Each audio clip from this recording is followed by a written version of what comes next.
आज आप हमारे सर पे एक टोपी भी देख रहे होंगे, इसी से मुतल्लिक बात करने जा रहे हैं असल में। और गालिबन आज फर्स्ट टाइम होगा कि हमने टोपी के टॉपिक से रिलेटेड बात की। असल में हुआ कुछ यूं कि हम एक मस्जिद में नमाज पढ़ने गए। बड़ी मारूफ मस्जिद है पाकिस्तान की, खासतौर पे लाहौर की, जिसका नाम है मस्जिद शोहदा। और वहाँ के जो खतीब या इमाम या फिर जो उधर के समझ लीजिए करता धरता है, उन्होंने क्या किया, जोहर की नमाज थी, हमने भी वहां नमाज पढ़ी और बाई चांस अल्लाह का शुक्र है हमारे सर पे भी टोपी थी। तो उन्होंने क्या किया, नमाज खड़ी होने से पहले यानी तकबीर हो गई है और उन्होंने अपना या तकबीर के करीब करीब अपना कलाम शुरू कर दिया माइक पकड़ के। दरअसल वो खुद जमात नहीं कराते, उनके कोई प्रॉब्लम है तो इस वजह से वो पीछे इमाम के बिल्कुल पीछे कुर्सी लगाई होती है उन्होंने, तो वो वहां पे कराते हैं नमाज। यानी उनका नाम है मौलाना यूनुस या काजी यूनुस अनवर, ठीक है। और हमारा भी उनसे एक टाइम पे ताल्लुक रहा हुआ है किसी जमाने में तालीमी लिहाज से। बहरहाल वो एक अलग मामला है। तो खैर हुआ ये कि इन्होंने फौरी माइक पकड़ के नमाज से पहले ऐलान शुरू कर दिया कि जनाब टोपी को लोग बड़ा हल्का लेते हैं, सर ढांप के नमाज पढ़नी चाहिए और ये और वो, उसके ऊपर कहानियां शुरू कर दी नमाज से पहले। और खतरनाक मामला ये उस वक्त हुआ जो हमें ये बात करने की जरूरत पेश आई कि हम इस चीज को पब्लिक के सामने लेके आए।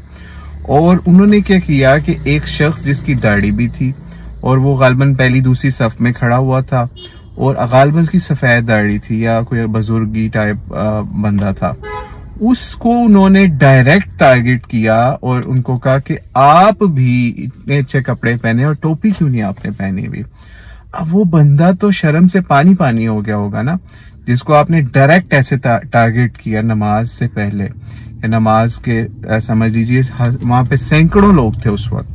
गालिबन अगर हम कमो बेश कहें तो 500 प्लस का मजमा था उस वक्त वहां पे नमाज पढ़ने के लिए जो लोग आए हुए थे उस वक्त। उनके सामने इस तरीके से किसी की तज़हीक करना, तजलील करना, जबकि ये कोई नमाज का ऐसा रुकन नहीं है। अगर ये नमाज का कोई ऐसा रुकन होता कि सर ढांप के या सर ढांपे बगैर नमाज पढ़ना, तो आप यकीन जानिए कि हम जब हज उम्रे पे जाते हैं तो एहराम बांधते हैं तो एहराम के अंदर भी सर को खोलना कोई मामला ना होता, ठीक है, ठीक है। तो इसलिए सर वहां पे भी नमाज के टाइम पे कौन कहता है कि नमाज का टाइम आ गया सर ढांप के नमाज पढ़ो।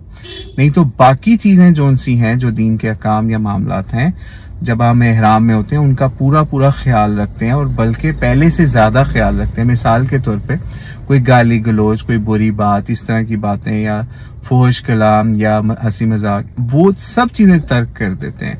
तो ये टोपी का क्या ताल्लुक है ऐसा लिबास के साथ कि एहराम के अंदर भी इसको समझ लीजिए हमें उतरवा दिया गया।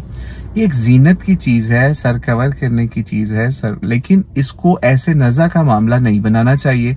हमारी रिक्वेस्ट है कि इस वीडियो को उन तमाम उलमा तक पहुंचाया जाए जो कि इस तरीके से इतनी शिद्दत पसंदी का इस मामले पे या तशदीद का शिकार होते हैं, वो वाली शिद्दत पसंदी नहीं कि जिसके अंदर लोगों को ऐसे डायरेक्ट आप टारगेट करना शुरू कर दें। हमारे नबी अलैहिस्सलाम का तो उस्वा हसना ये था कि एक शख्स जो है, जो मस्जिद के अंदर या मस्जिद के सहन के अंदर, अहाते के अंदर अगर उसने यूरिन भी करना शुरू कर दिया है, ठीक है, और सहाबा उसको रोकने के लिए या उसको समझ लीजिए उसको ज़दोकोब करने के लिए भागे हैं, तो हमारे नबी अलैहिस्सलाम ने उस हवाले से भी मामले को बड़े अच्छे तरीके से टैकल किया। कुजा के आज हमारे वो लोग जो कि मस्जिदों के ऊपर विराजमान हैं, वो इस तरीके से लोगों की तज़हीक करना शुरू कर दें, उनको डायरेक्ट टारगेट करना शुरू कर दें, तो ये मामला ठीक नहीं है। आप जनरल वाज करें कि जनाब ये चीज ऐसे ठीक नहीं है, आप बेहतर है कि आप सर कवर करके नमाज अदा करें, ये आपके नजदीक है। नहीं तो किसी फिका के अंदर भी सर ढांप के नमाज पढ़ना जो है वो लाजमी फर्ज वाजिब के जुमरे के अंदर नहीं आता। तो इसलिए कोशिश ये करें नमाज के वक्त जीनत इख्तियार करें, टोपी ये वो सारी चीजें, लेकिन लोगों की पगड़ियां मत उछालें जिस तरीके से ये मस्जिद शोहदा के एक खतीब साहब ने किया। और आखिर में एक और चीज भी बताते चलें कि ये यजीद के भी बड़े मद्दाह रह चुके हैं, उसकी मदा के अंदर इन्होंने पूरा खुतबा भी रिकॉर्ड कराया हुआ है। कभी वक्त मिला तो इंशाल्लाह उसका भी तिया पांचा करके या पोस्टमार्टम करके आपको दिखाएंगे।